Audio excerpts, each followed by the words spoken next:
Christ in the Philippines last Wednesday. Hindi ko nga lang nailagay yung picture. So for the past, parang after 60 years, parang ganun yung lumipas. Dahil after na po sila nakabalik sa US, ay hindi na po uli nakabalik until itong last week na inamit natin. Today, I think nasa Nagkarlan si Pastor Harold. Kahapon ay dumalaw sa Tanay Church. So, yun ang kanilang road yesterday. At ngayon po siya po yung preacher sa Nagkarlan Church. So, puri ng Panginoon for that. Second, ay next week, we will be having ang ating pong national office ay magkakandak po ng discipleship workshop. At ako po at maging kay Beth ay isa sa mga na-invite to join. Workshop po yan para yung pagpapatuloy ng ating discipleship process. Na yun din po yung i-share sa bawat district sa Luzon, Visayas, Mindanao. So, pag-pray po kami beginning from August 14, Wednesday, early morning, up to Friday afternoon. So, 3 days kami doon sa Woodland. So, yan po yung isang araw. Of course, kung hindi pa ho kayo nakakadalaw sa baba, makikita niyo po yung improvement ng ating po project as far as yung ating po pagpapaganda ng ating facilities. So, hoping and praying by next week ay baka makakababa na kami. Yeah. So, kasi tiles ang gagawin na next week at saka yung mga iba pang painting. So, para yung second floor na yung gagawin. So, mamaya ko siguro baka magsa-challenge ulit si Kuya Allen. So, meron po tayo dyan ng mga things to do. Ang ginawa lang natin, yung budget kasi nakaalat ay talagang totally, nag-extra, lang muna yung church natin sa ibang fund para yung ating mga ginagastos sa ating pong project ay matuloy-tuloy siya. Dahil, excited po ba yung mga dadalo ng Experiencing God Retreat, August 24 and 25 at the same time yung sequela, yung reunion ng lahat ng mga nakatapos ng Experiencing God Retreat dating Grace Encounter natin ay mag-join doon sa 25. So yun yung Sunday. Pero yung the whole day ng 24, ito yung activity natin para sa mga atin ng Experiencing God Retreat. At nakita ko doon sa attendance kasama ng sequela, mga 80 plus na umata. So, tignan niyo po yung mga na yan. So, tuloy lang ako. So, meaning, kasama na po yung gagraduate ng Experiencing God Retreat number 10. And then yung 1 to 9 na invited na natapos na ng Experiencing God Retreat. So, hindi lahat ng batch na makakarating, pero titignan niyo po yung 80 plus na yun ay ibig sabihin maganda lang pong pinapakita at tuloy-tuloy pa rin natin gagawin itong gawain na ito. Okay, for this month of August, tinapos natin yung series ng about Book of James, pero may connection po kasi yung topic din natin last Sunday as far as yung restoring the fallen, or the mga kailangan ibang muli kayo kanumpalik sa Lord. Pero of course, side of that ay yung mga taong dapat abutin na sabihin natin nawala sa Lord o dapat dalhin sa Panginoon. At itong month of August is a mission month as far as yung ating pong organization. So sinikap natin na mag-series about mission. So ngayong araw ay masisimulan natin this Sunday, 3 Sunday pa po tayo. So this second Sunday ay pag-uusapan natin yung importanteng bahagi na last part ng Matthew na palagi na maraming napapakinggan sa mga preaching about the Great Commission or yung mandate ni Lord para tayo ay mag-mission in particular. So yun po yung natin. So let's read po na yung ating text today. I will be reading po yung una ang English Standard Version sa Matthew 28 verse 16 to 20. Then sa Tagalog version, tingnan din po natin mamaya. Now the 11 disciples went to Galilee, to the mountain to which Jesus had directed them.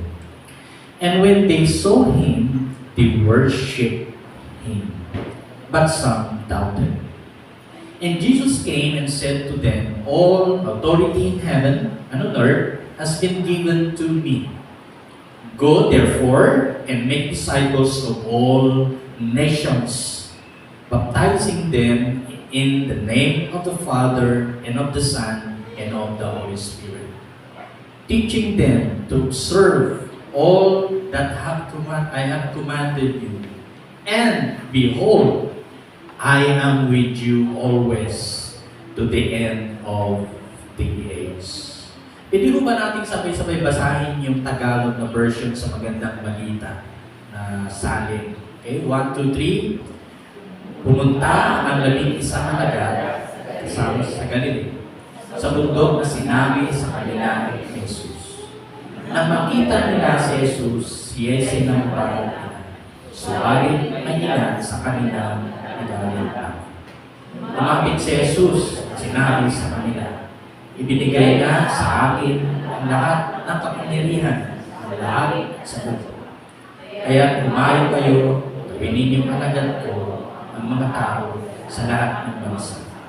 Bautismuhan ninyo sila sa pangalan ng Ama, ng Anak, at ng Espiritu Santo. Turuan ninyo silang sumunod sa lahat ng iniutos ko sa inyo. Tandaan ninyo, ako'y laging kasama ninyo hanggang sa katapusan ng panahon. Tayo po muna yung manalangin. Lord, today we are looking at paano nga po kami ba sumunod sa iyong mandate. Sa aming kapanahonan, bagamat ang aming binasa ay panahon na iyong pong inutos sa iyong mga disipulo na sa iyong pag-akyat sa kalangitan bago mangyari po yun ay pinagbilinan mo sila o binigyan mo sila ng mandato to go and make disciples of all nations. Napakahaba ng panahon yung Panginoon na lumipas na maging hanggang ngayon ito pa rin yung nais mong makita.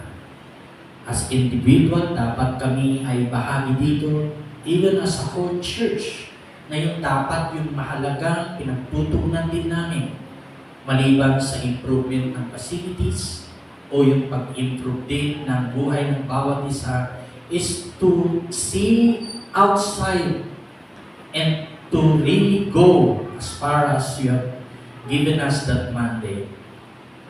Tulungan niyo po kami na hindi po kami dapat makasarili in the way dahil sa maraming pagkakataon nakatuon palagi yung amin pong pagtingin sa bagay na kung anong dapat na mayroon kami at kung ano yung mayroon kami ay siya rin naging sentro nito, mga material na bagay o kaya status ng buhay.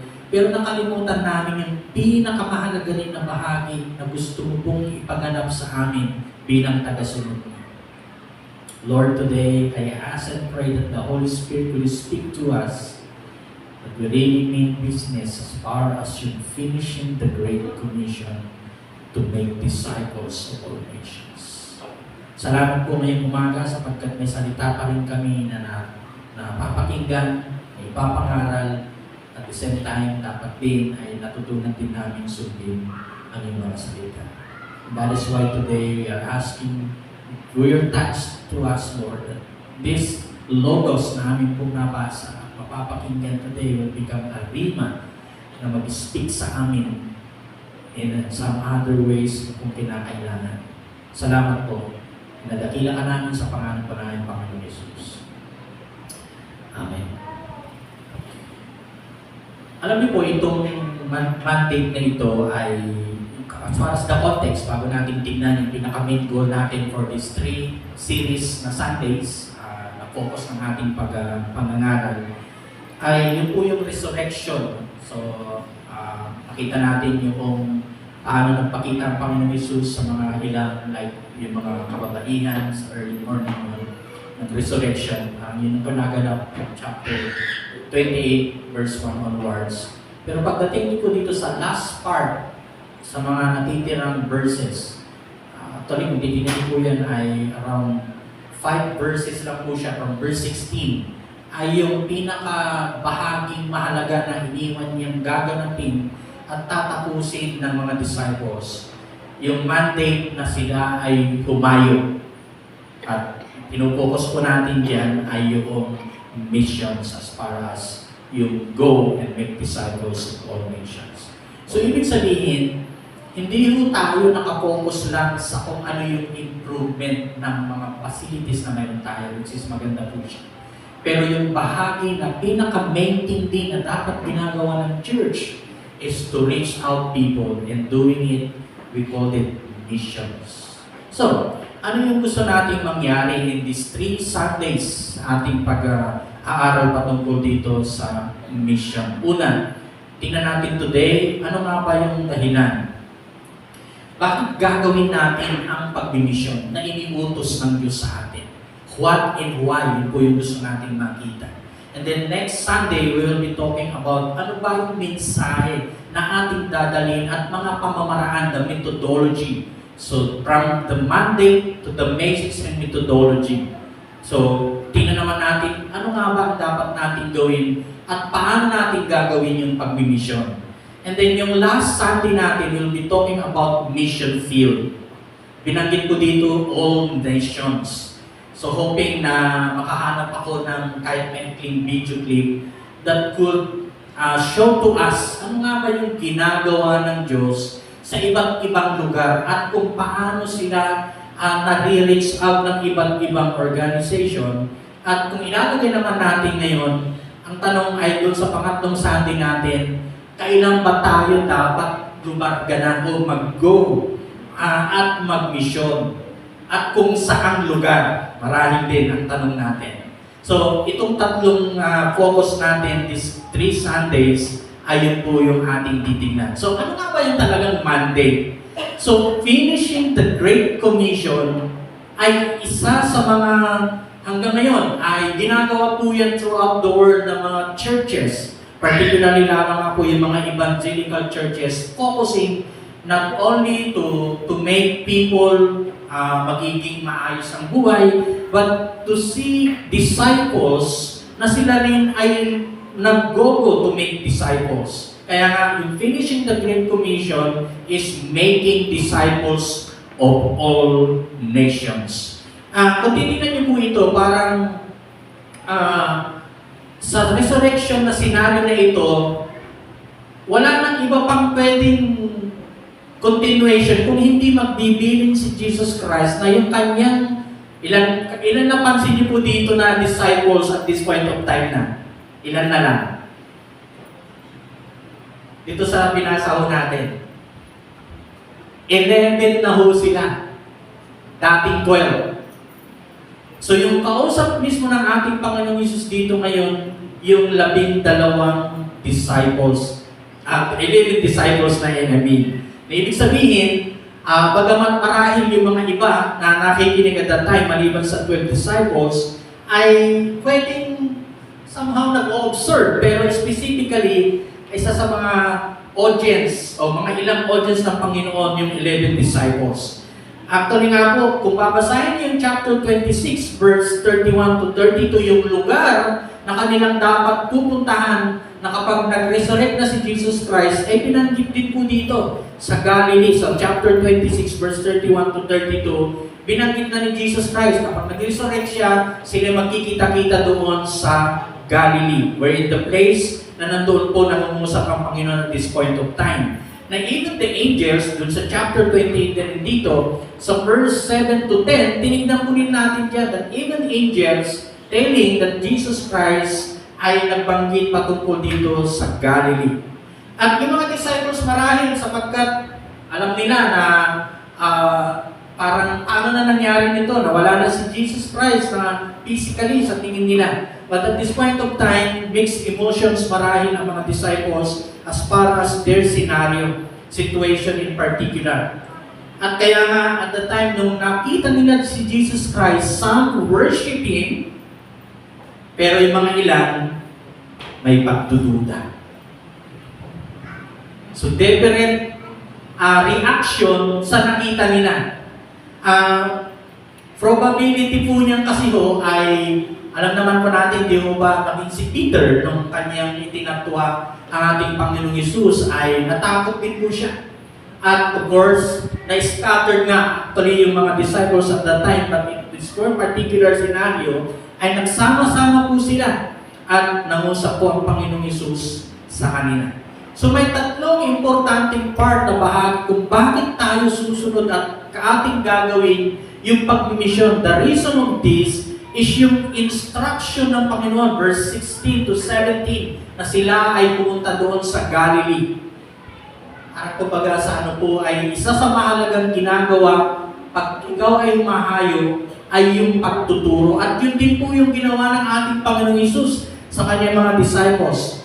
In that instruction po ay dapat matutunan nila paano nila naman susundin yung iniuutos sa kanila ng ating Panginoong Hesus to do and go and make disciples.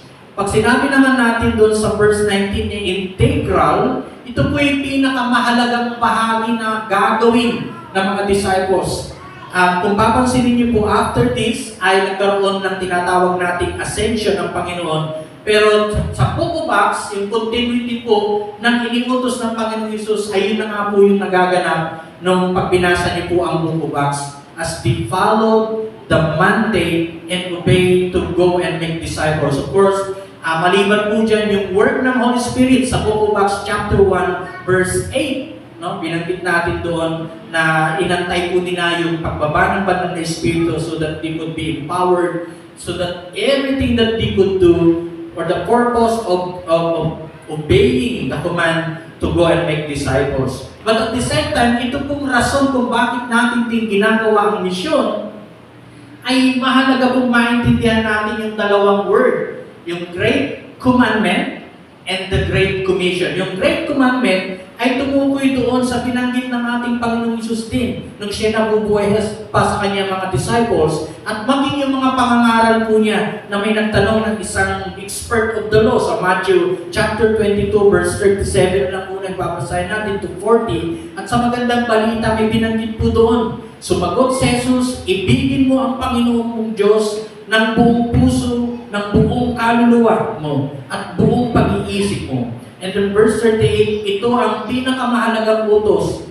Ito naman ang pangalawa, ibigin mo ang iyong kapwa, gaya ng pag-ibig mo sa iyong sarili. Sa dalawang utos na ito, nakasalalay ang buong kautusan ni Moises at ang katuruan ng mga propeta. So yung pinaka-main na dahilan din kung bakit tayo ay ahayo to make disciples is para ituro sa mga taong ating aabutin yung pag-ibig muna sa Diyos at yung pag-ibig sa kapwa. And that is why yung Great Commandment is yung dalawang, from the 10 Commandments, naging dalawa dito sa binanggit ni Jesus doon sa expert of the law. And at the same time, yung ibigin ang kapwa gaya ng pag-ibig mo sa iyong sarili. Kaya kung titignan niyo po yun, kung bakit ginagawa natin ang pagmimisyon at dapat nating sundin, it is because God, si Lord mismo, ang nagnanais na siya yung sentro ng ating pong gagawin and at the same time magawa natin ng tama. Sipin niyo po ngayon, yung binanggit po doon sa mandate of the Great Commission and the Great Commandment. Kasabihin mo sa katabi mo, sino ba talaga ang minamahal mo ngayon?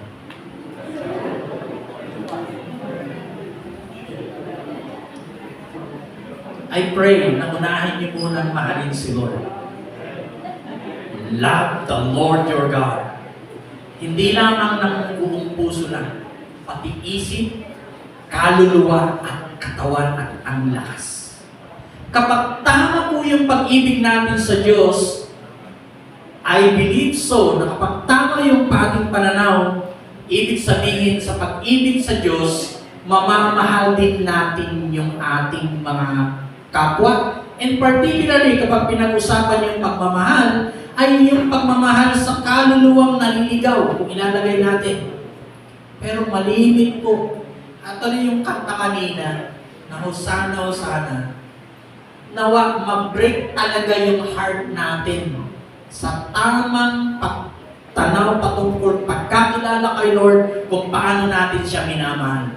At the same time, ang implikasyon po niyan, kung mahal talaga rin natin si Lord, mahal din natin yung mga taong lalo na walang pagkakilala kay Lord. Isa sa mga naiisip ko kanina habang inaawit natin yung song na yun. More or less, mayroon na tayo mga around 8 billion sa mga panahon na ito sa population ng buong mundo. Of course, dito sa ating bansa, mga around 120 million population. At sabi po nila sa data, yung mga ilang nanaliksik sa Christianity sa ating bansa, ibig sabihin yung mga nakakilala kay Lord, maka 10% lang doon sa 120 million ang Christian in a way. Pero yung Christian na yun, mayroon pang binabanggit na data na hindi naman talaga ganun kaalab yung pagmamahal kay Lord. And that is why kahit masabing tayo ay Christian nation sa pagkakilala ng ilang sa Far East na sinasabi po nila, pero yung pamumuhay na talagang mahal si Lord, wala hong ganong lalim. Sipin niyo po ngayon, kahit ba nabanggit ko kanina, sino pa talagang mahal? Kung mahal mo talaga si Lord, ano yung priority mo sa buhay?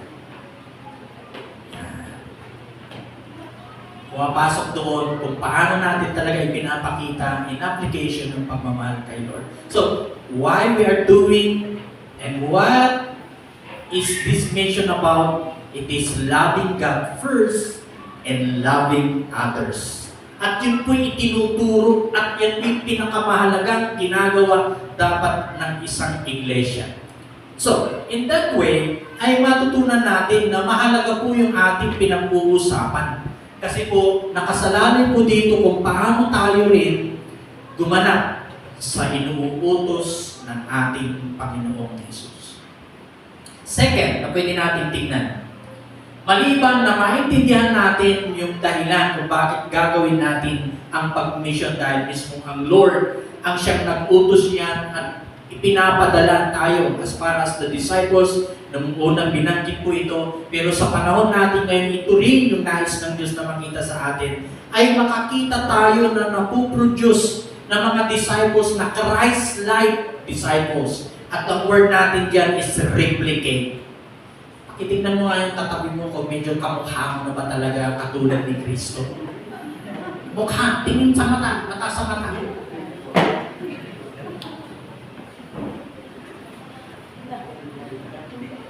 Pero pag iba yung kamukha niyan, hindi nakikita si Christ, may ibang mukha ang pinaghulmahan.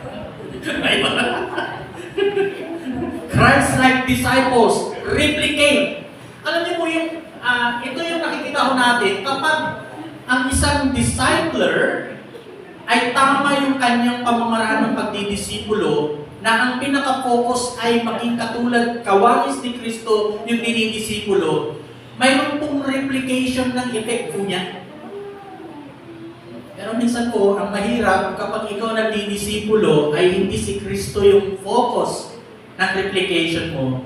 Eh, ikaw lang yung gagayahin, yung ugali mo, yung pananalita mo, at baka nga, ang mahirap, eh, ma-influensya mo pa sa hindi tamang uri ng buhay. Eh, mahirap po yan kapag umabot na kayo sa mga iba, red flag ka agad po yan. Sabihin, eh, hindi naman talaga si Kristo yung focus ng inyong grupo, kundi religion nyo. Either siguro, kami-kami lang, sila-sila lang. Pero gusto natin makita yung replication na kung sino si Lord. At kung titignan niyo po yung mandate na yun, nasa verse 19, go therefore and make disciples of all nations. So, yung disciples na yun, dapat ang Christ-like ang magiging kawangis na makikita. Pero of course, hindi naman natin kayang gawin yun sa sarili lang natin.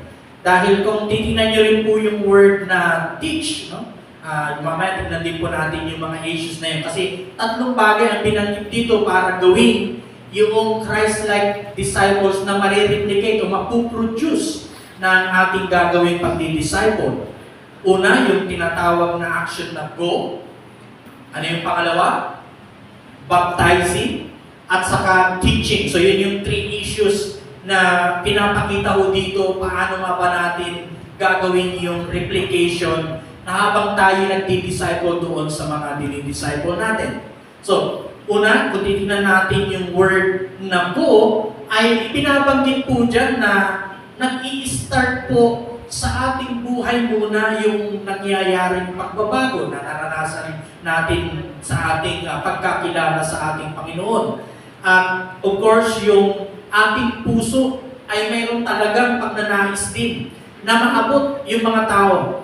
Actually, yan yung mga verb na word dito. Pero, importante maintindihan natin yung pinaka-aim po ng go and baptizing and teaching is makakita tayo ng mga disciples na talagang totoo, genuine yung pagkakilala, and at the same time, nakikita talaga yung attitude na Christ-like na makikita sa isang dinidisciple. So, yung salitang ko rin ay pinapakita rin po dyan yung motivation natin na tulad kung paano ang Diyos ay umabot sa atin, tayo rin ay aabot sa iba. Yung pagbabaptize naman, bahagi yun ng testimony ng isang nakakilala kay Lord at para ipakita yung tinatawag nating pag-obey as far as yung ginamit dito at yung Trinity as far as yung baptizing, nakita ko natin dyan that in the name of the Father, the Son, and the Holy Spirit. At yung teaching ay yung obedience na word. At ito po ang mahirap sa bahagi ng pagdidisipulo na maging Christ-like disciple ay yung pag-obey. Ang tanong, ikaw na ba ay obedient talaga kay Lord kapag may sinabi ang Panginoon, willing na willing kang mag-obey? Meaning, handa tayong mag-sacrifice, handa tayong maglaan ng panahon, alam din natin kung ano yung sinusunod natin na mga dapat nating ginagawa. At actually nga po, yun po yung mahirap na bahagi na sa tingin natin sa pagdidisciple ay yung obedience. Sabi mo sa katabi mo, obedient ka ba kay Lord? Kasi kung hindi, mahihirapan ka na madisipulo na maging katulad ni Christ. Pero kung mayroon kang heart of obedience, willing ka na sumunod kahit may kasamang sacrifice, sigurado po ang produce po niyan, yung magiging product mo on the process, of course, hindi naman overnight, ay magiging kawanis dapat si Christ. Yan yung pinaka-ultimate goal natin. Pero habang ikaw ay pinoprocess ng Lord, nawa yung obedience ay isa sa mga attitude na hindi mawawala sa iyo. Maging yung mga nagdi-disciple sa iyo, handa kang sumunod maliban kay Lord na una na sinusunod mo ay yung pagsunod mo rin sa ating Panginoon. Ang mahirap na bahagi lang dito, paano kung mali na yung tinuturo noong nagdi-disciple sa iyo? Ay still willing to obey. So, importante rin siyempre yung teaching part. Paano nga ba sundin yung isang mali ang itinuturo?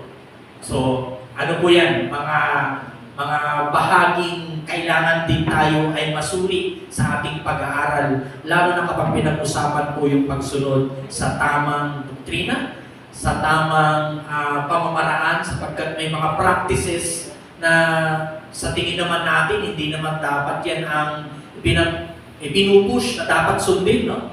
Halimbawa, ilagay natin, kapag ikaw ba ay ilagay natin sa isang senaryo, sa tingin niyo po ba, yung pagdalo sa bawat panambahan, ito ba ang obligation ng isang Kristiyano o dapat inuobliga ng church ang bawat membro ng umatin tuwing Sunday? Yan.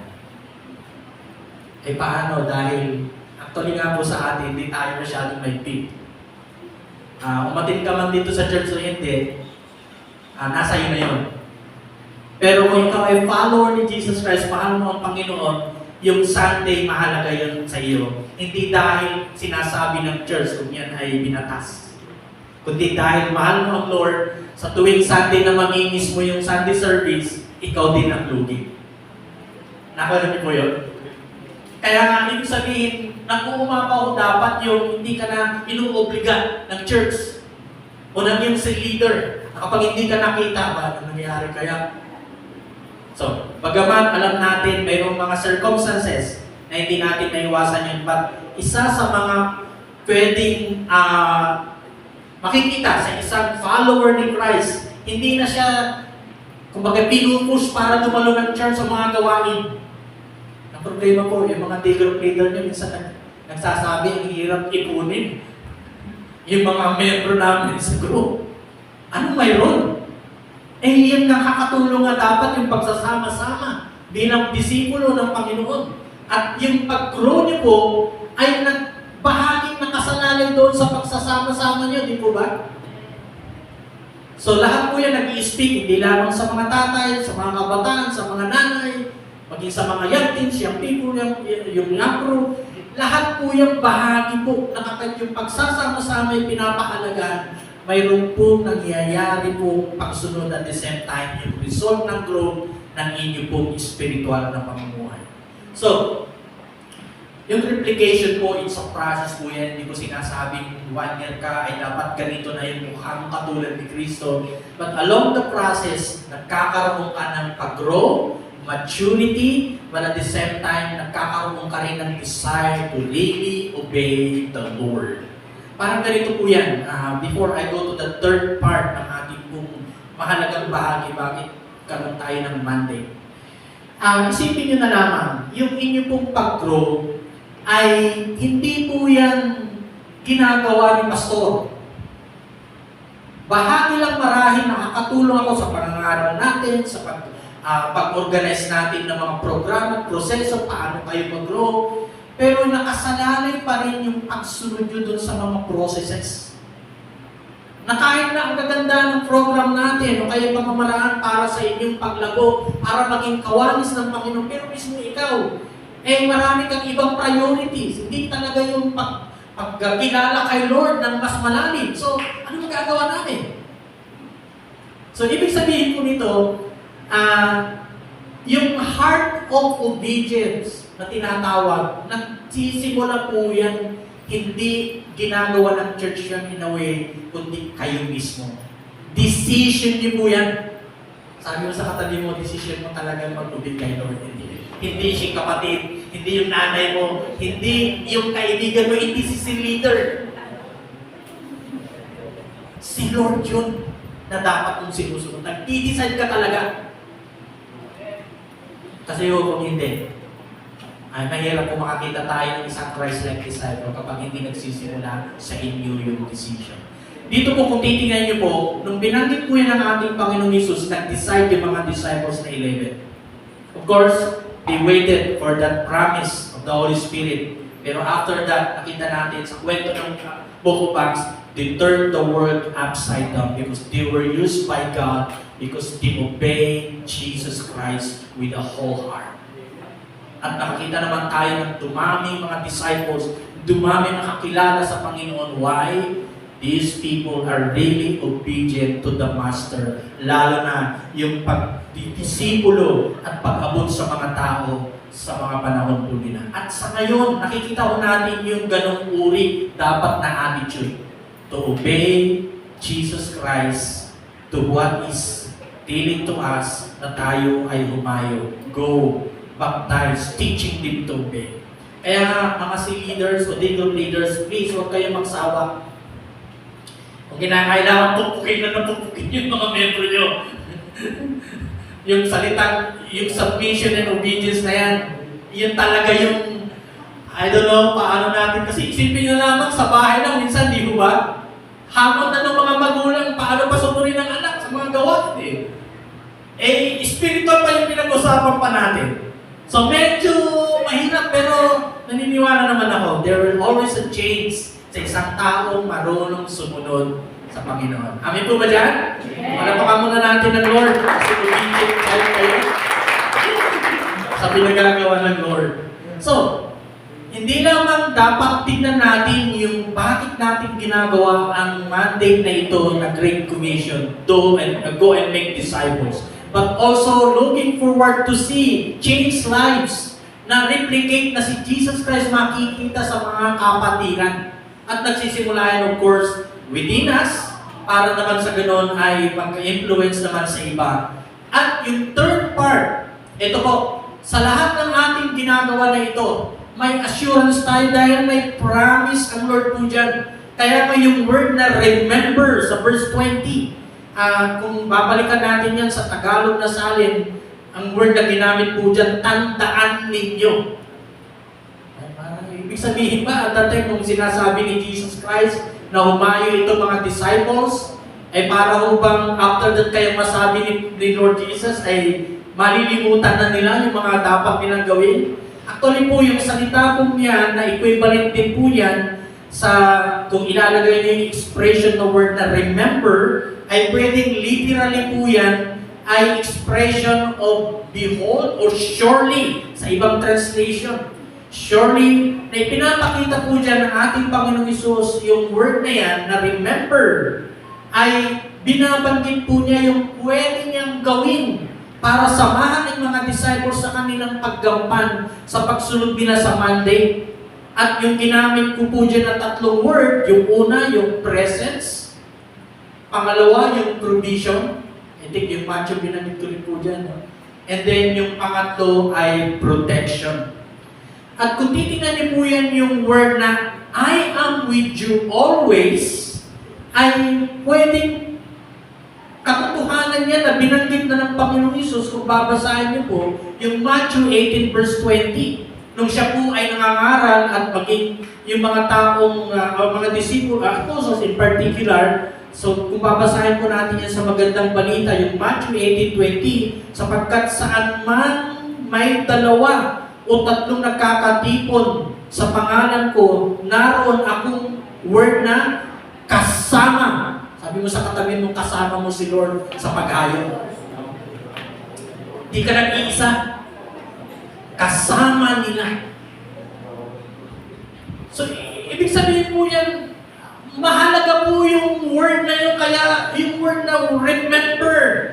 It is an assurance of presence of God, I am with you always, na itinutukoy din po yan, kung, lalo na kung babasahin niyo po, na nung binanggit ng ating Panginoong Hesus din sa John chapter 14, verse 18 to 23, na tumutukoy po dyan yung paano sila sumunod sa Panginoon at yung pagmamahal sa Diyos, yung commandments na tinatawag. At maging yung sa Old Testament, kung binanggit niyo po, mabasa, maaral niyo po yung panahon ni Moses na siya po'y tinatawag ng Lord na humayo at banggitin sa pero at maging yung mga tao sa kanyang pagsasabihin patungkol sa Diyos. Exodus chapter 3 verse 11 to 12. Hindi ko na po ininagay yung mga verses na ito. At binanggit ng Panginoon na siya'y sumasakay Moses. At sabihin niya, I am the word. Mababasa niya sa mga passage na yan. I am. Tinanong kasi ni Moses, sinong pangalan ang sasabihin ko? Kapag nagtanong sila, sasabihin mo, I am whom I am. Ibinabanggit lang doon yung pagka-Diyos ng Panginoon at kung sino siya na siyang nagbabanggit na siya yung Diyos ng Israel. Nung panahon din po ni Joshua, after na ni Moses, in-encourage na si Joshua na gawin yung pagpapahayag at yung paglilid sa mga Israelites going to Canaan. Na kung paano si Lord kumilos at nangunat, sinamahan si Moises, ganun din sa panahon ni Joshua. Joshua chapter 1 verse 5, mababasa niyo po yun. Maging yung panahon ni Isaiah sa mga propeta naman na kwento patungkol sa presence ng Lord, kung paano sila samahan at lalo na paano rin sila sumunod at maintindihan nila na ang Diyos ay nasa kanila. At mga promises pa ng Panginoon ay nandiriyan. So yung presence ng Lord ay mahalaga sa ating mga pag-aayo.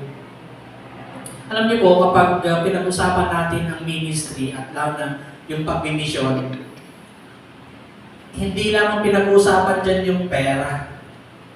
Yes, mahalaga kong bahagi po yan sapagkat paano ka kung mag-aeroplano ka, hindi mo na pwede maglalakad ka dahil ang layo ng pupuntahan.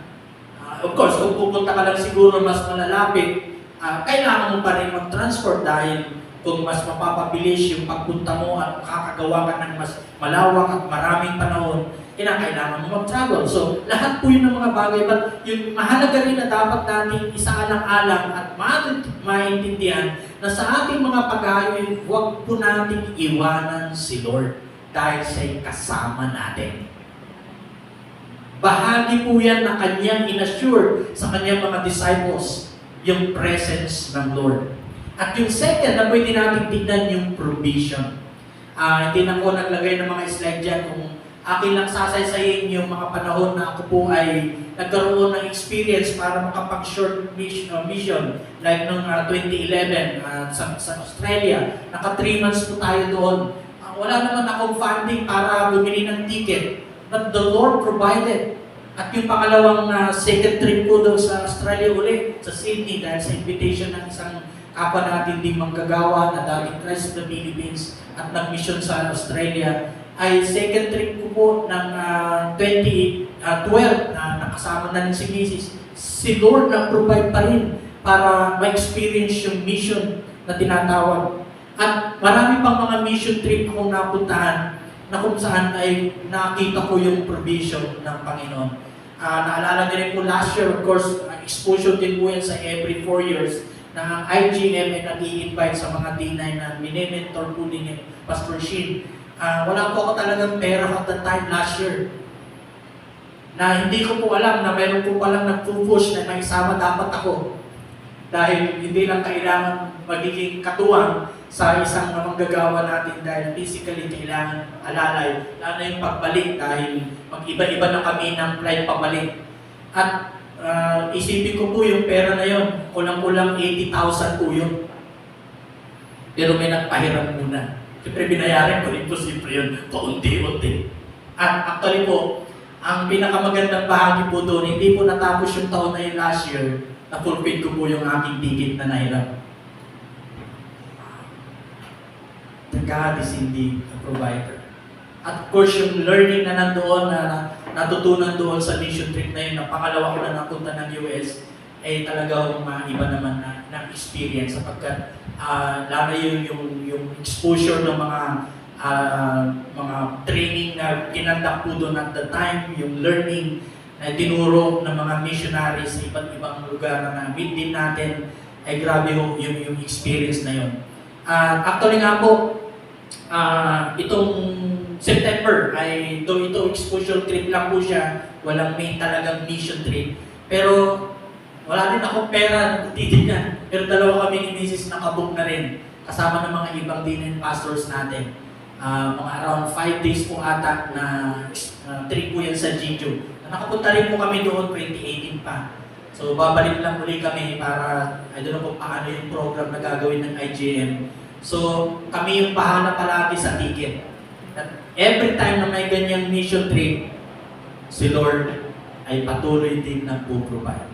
But of course, siyempre, paunti-unti po yun. Dahil ang ginawa lang, nagpahiram uli yung nagpahiram sa amin dati para sa ticket namin dalawa ni Mrs.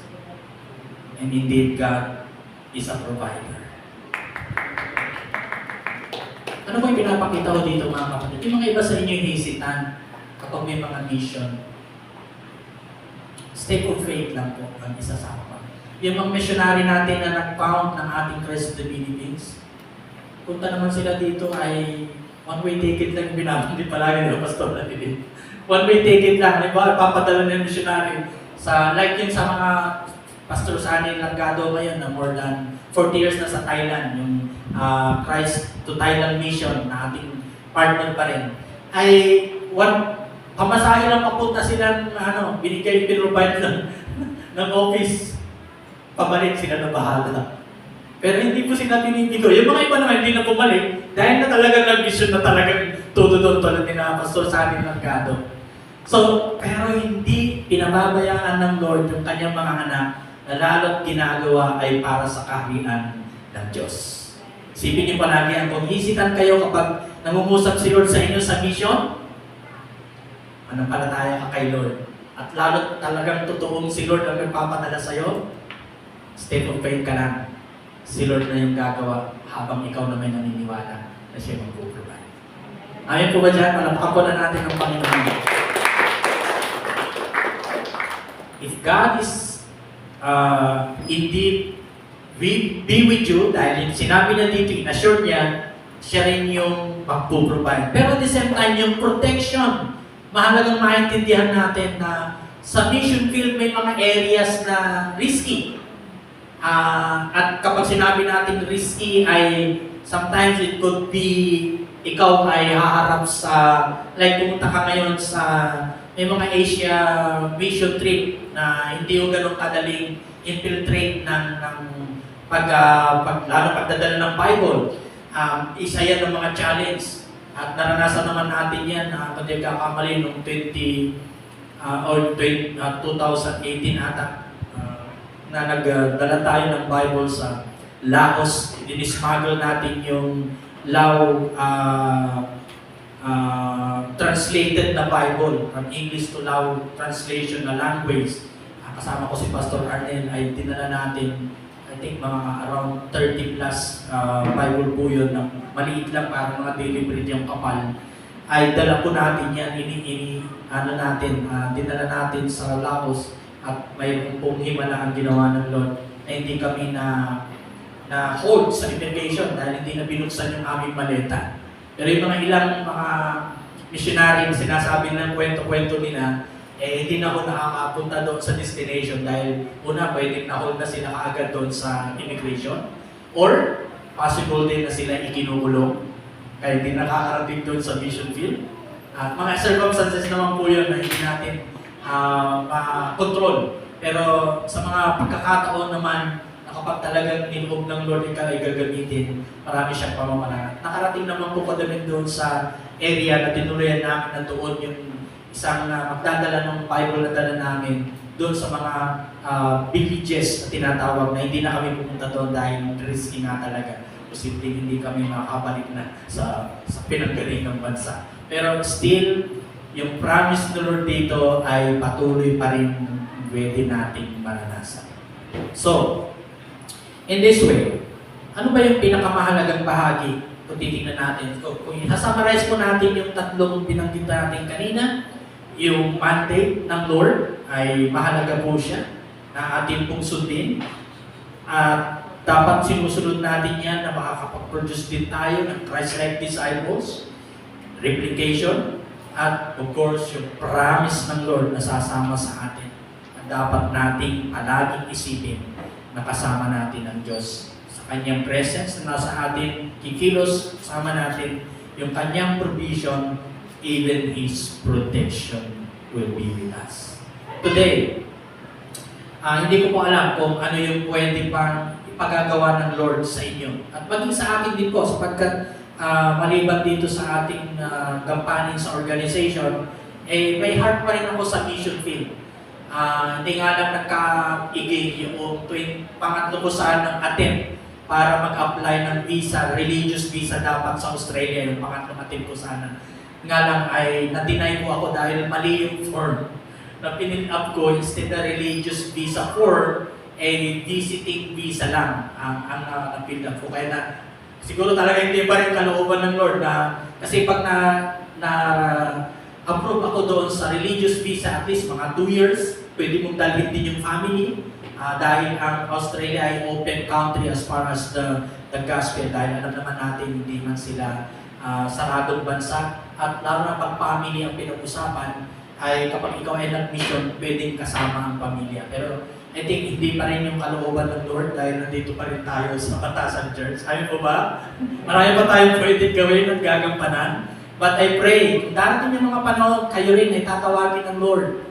I pray na handa rin po kayong sumunod sa mandate ng Lord to go and make disciples of all nations. Pero habang hindi pa yun nangyayari, matuto tayong sumunod at gampanan natin yung pinagagawa ng Lord sa atin. Kahit dito pa lamang sa ating lugar, sa ating bansa, yung iyong kapitbahay, yung iyong pamilya na hindi pa Christian, sila na yung mission field mo na pwedeng abutin at dalhin para kay Lord.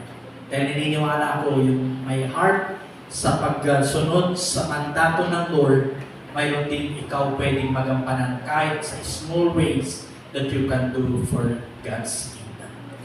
Kaya mga kapatid, I pray na ito po ang ating pong series of mission ay ma-open up yung ating pong horizon of not only in these 4 walls of church, kundi makita rin natin yung need to obey and do and go and make disciples. Pagpalain mo tayo ng Panginoon and may the Lord be with us on our journey. So, offering muna tayo.